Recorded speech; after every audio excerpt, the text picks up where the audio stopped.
नमस्ते। हमेशा खुश रहो बिटिया। I am GPM doctor Meenakshi, assistant professor in department of Shalakya Tantra in faculty of ayurvedic science at Jyoti Vidyapeeth women's university. आज हम डिस्कस करेंगे a therapeutic procedure of Shalakya Tantra, that is स्वेद। इसकी परिभाषा चरक सूत्र स्थान 22 में इस प्रकार है: स्तम गौरव शीतग्नम स्वेदनम स्वेदकारकम, अर्थात जो द्रव्य उपाय शरीर की जकड़ाहट, भारीपन व शीत को नष्ट करता है तथा स्वेद को बाहर निकालता है, वह कर्म स्वेदन कहलाता है। आयुर्वेदीय चिकित्सा में पंचकर्म का अन्यतम स्थान है। पंचकर्म से पूर्व रोगी को पूर्व कर्म भी नितांत आवश्यक है। पूर्व कर्म में 2 कर्म आते हैं, स्नेहन और स्वेदन। स्नेहन से शिथिल हुए दोष स्वेदन के द्वारा द्रवीभूत हो जाते हैं। अतः पूर्वकर्म रूप में व स्वतंत्र रूप में ही स्वेदन का अत्यंत महत्व है। इसके बाद हम पढ़ेंगे स्वेदन के भेद। बल अनुसार स्वेदन के प्रकार 3 बताए हैं चरक सूत्र स्थान 14 में: महास्वेद, मध्यम स्वेद और दुर्बल स्वेद। द्रव्यों के अनुसार भी आचार्य ने 2 प्रकार का स्वेद माना है, स्निग्ध स्वेद और रुक्ष स्वेद। फिर आते हैं सअग्नि स्वेद। सअग्नि स्वेद के भेद हैं 13: संकर स्वेद, प्रस्तर स्वेद, नाड़ी स्वेद, परिषेक स्वेद, अवगाहन स्वेद, जैंताक स्वेद, अश्मग्न स्वेद, कर्षु स्वेद, कुटी स्वेद, भू स्वेद, कुंभी स्वेद, कर्षु स्वेद, होलाक स्वेद। इसके बाद चतुर्विध स्वेद बताए हैं सुश्रुत और वाग्भट ने, जो कि हैं ताप स्वेद, उपनाह स्वेद, ऊष्म स्वेद और द्रव स्वेद। ठीक है। ताप स्वेद जो कि हाथों को कांस्य पात्र, लोह गोलक, बालूपिंड, वस्त्र, रुई, घटिका आदि को अग्नि पर तप्त कर स्वेदन योग्य स्थान पर स्वेद देना ताप स्वेद कहलाता है। उसके बाद आता है उपनाह स्वेद। दोषानुसार द्रव्यों में सिक्तकर व कल्क जैसा बनाकर स्वेदन स्थान पर गर्म कर अथवा ऐसे ही बांधना उपनाह स्वेद कहलाता है। उपनाह स्वेद को 12 घंटे से अधिक नहीं बांधना चाहिए। जंगल देश व ग्रीष्म व शरद ऋतु में इसे 12 घंटे से पूर्व ही खोलना उचित है। ऐसा विधा के परिहार्यार्थ किया जाता है। तीसरा स्वेद है द्रव स्वेद, जो औषधि द्रव क्वाथ आदि को कोष नहीं स्वेदन स्थल पर डालना, अर्थात परिषेक रूप में अथवा इस कोषण द्रव को कुंड या द्रोणी में डालकर उसमें अवगाहन करने से अवगाहन रूप में प्रयुक्त किया जाता है। फिर आता है ऊष्म स्वेद। अग्नि पर तप्त पदार्थ का सीधा अथवा लगभग सीधा संयोग स्वेदन योग्य स्थल पर करवाया जाता है, इसको ऊष्म स्वेद कहते हैं। पिंड, नाड़ी, घनाश्म, कुंभीकूप, कुटी और जैंताक विधियों से ऊष्म स्वेद किया जाता है। उसके बाद आता है निरग्नि स्वेद। निरग्नि स्वेद के 12 प्रकार का होता है: व्यायाम, उष्ण सदन, गुरु प्रावरण, क्षुधा, बार बार मद्य आदि का सेवन, भय, क्रोध, उपनाह, नियुद्ध, आतप, पैदल चलना और बाहर ढोना।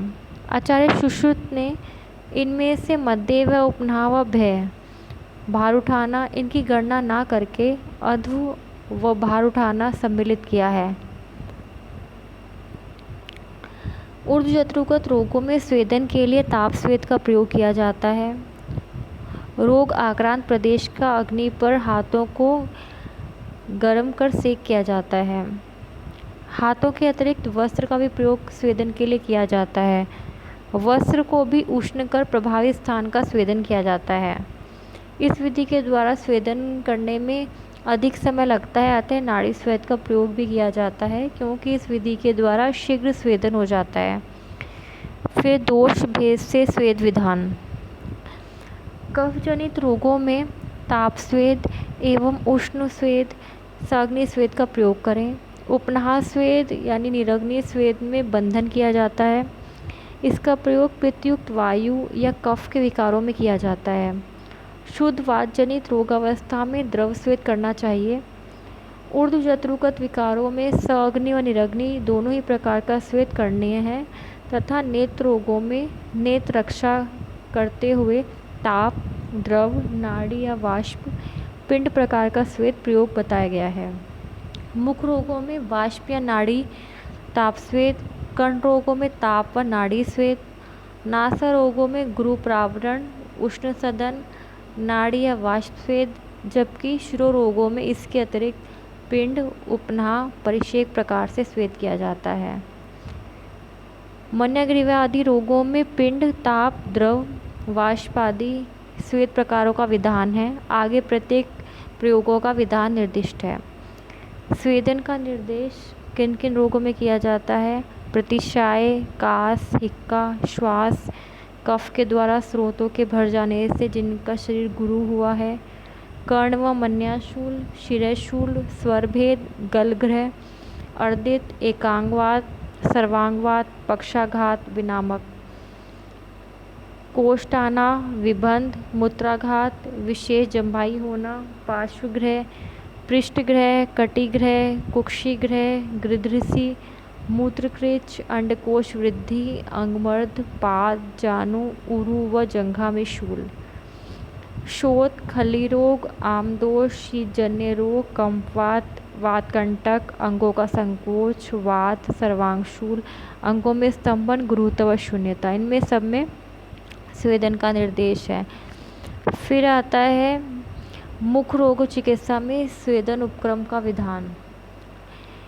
ओष्ठ विकारों में दोषानुसार वाष्प, ताप व पिंड स्वेद किया जाता है, परंतु दंत मूलगत, दंत, तालु व सर्वसर मुख रोगों में स्वेदन किस प्रकार किया जाता है, इसका स्पष्ट निर्देश नहीं मिलता।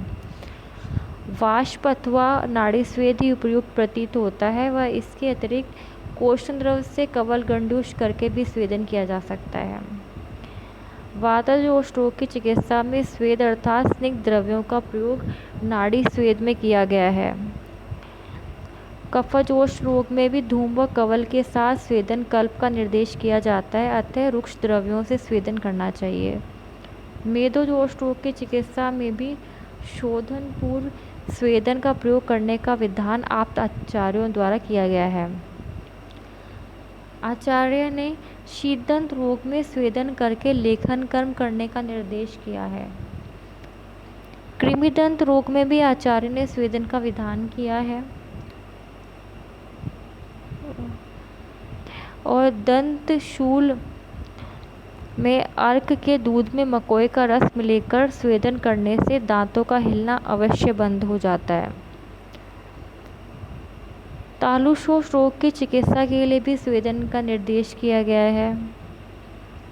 कर्ण रोगों की चिकित्सा में नाड़ी स्वेद या वाष्प स्वेद, पिंड स्वेद प्रकार से स्वेदन करने का विधान है। कर्णकंडों के उपचार के लिए भी आचार्य ने स्वेद का विधान किया है। कर्णगूथ या कर्णवेट में आचार्य सुश्रुत ने कर्णगत मैल को प्रथम तेल प्रक्षेप के द्वारा प्रक्लेदित कर स्वेदन कर्म से द्रवीभूत करके शलाका यंत्र से बाहर निकालने का निर्देश किया है। कर्ण प्रतिनाह में आचार्य ने स्नेहन स्वेदन करने का निर्देश किया है।